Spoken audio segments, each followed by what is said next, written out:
আমাদের খাঁচা বাঁধা হচ্ছে, দেখতে পাচ্ছেন এইটা আমাদের খাঁচা। এই যে আমাদের মিস্ত্রি একটি, আমাদের এই একটা মিস্ত্রি, ওপাশে খাঁচা আমাদের রেডি বাঁধা। কম বেশি 6টা খাঁচায় গেছে, 12টা গর্ত আছে, আর 6টা বাঁধতে হবে। দেখুন আমাদের এইটা হচ্ছে আমাদের স্ক্রিনটা হচ্ছে 3তলা ভিদে, মানে 3তলা বিল্ডিং হবে, তার জন্যে আমাদের এইভাবে দেখুন রড বাঁধা হচ্ছে। সব 3তলা যদি আপনাদের করতে চান তাহলে আপনাদেরকে 10 রড খাঁচা বাঁধতে হবে, আর 16 রড দাঁড় করাইতে হবে। এটা হচ্ছে 10 রডে আমাদের এই যে খাঁচা কালকে এল করা হয়ে গেছে। আর সবসময় দেখবেন এই যেন এলটা যেন সবসময় থাকে, এই এলটা দিয়ে আমাদের এই যে দেখতে পাচ্ছে এল দেওয়া আছে, এল যেন থাকে। আর আমাদের এটা দেখতে পাচ্ছ যে খাঁচাটা কমপ্লিট হচ্ছে, আর গর্তটা খুলতে হবে, গর্তটা দেখাবো একটু পরে। তার আগে খাঁচাটা দেখিয়ে দিচ্ছে আপনাদেরকে। আর এই খাঁচাটা বাঁধতিছে আমাদের মিস্ত্রি ভাই, এমন আমিও আছি তার সঙ্গে। এখন আমি ভিডিও করছি তো ক্যামেরাটা ধরে রাখছি, তার জন্যে দেখাতে পাচ্ছি না আমারও বাঁধা। আমি ওদেরকে শেখাচ্ছি, আমি একটু ইঞ্জিনিয়ার টাইপের তো। এই দেখুন খাঁচা আমাদের দেখুন কেমন বাঁধা, দেখো কমপ্লিট দেখতে পাচ্ছেন। এই দেখো সব হুকগুলো উপর দিকে আছে। এইভাবে খাঁচা বাঁধবেন, 5 ফুটের গর্ত করবেন, একটা রাব ঢালাই দিবেন, রাব ঢালাই দিবার পরে তারপরেই খাঁচা বাঁধবেন।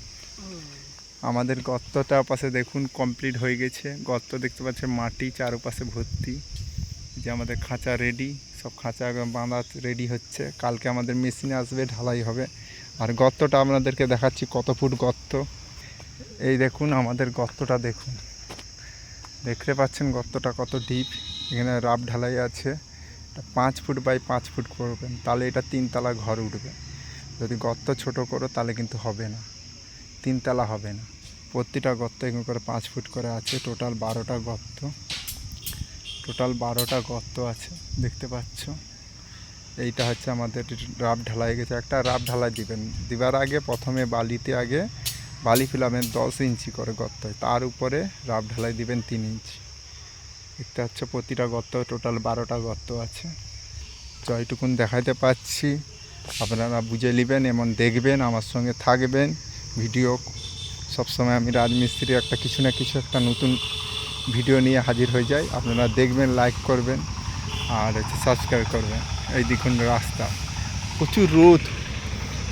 রাজমিস্ত্রিদের জীবনে সারা জীবন রোদ দেখতে পাচ্ছ, আমরা তবু ছাইরা খুঁজে আসি জঙ্গল। কিছু করার নেই, জঙ্গল ছাড়া আমাদের বাঁধার উপায় নেই। রোদে তো বাঁধতে পারবো না, রোদ এত।